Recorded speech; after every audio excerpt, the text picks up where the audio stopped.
ବୋଲବମ୍ ଜଳାଭିଷେକ ପାଇଁ ବାବାଧାମ ଯାତ୍ରା।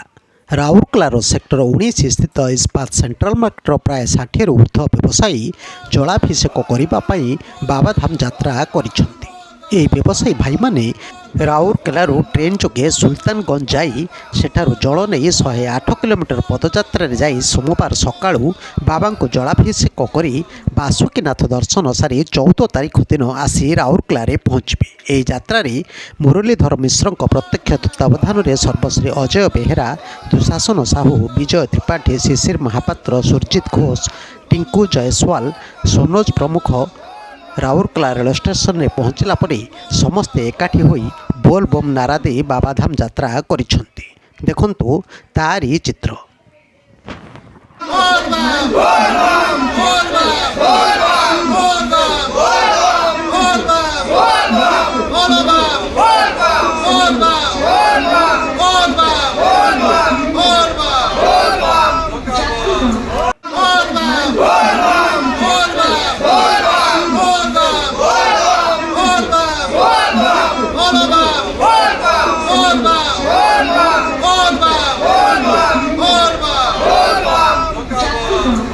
ଭିଡ଼ିଓ ନ୍ୟୁଜ୍ ଓଡ଼ିଶା କଥା ୟୁଟ୍ୟୁବ୍ ଚ୍ୟାନେଲଟିକୁ ଆପଣମାନେ ଦେଖୁଛନ୍ତି।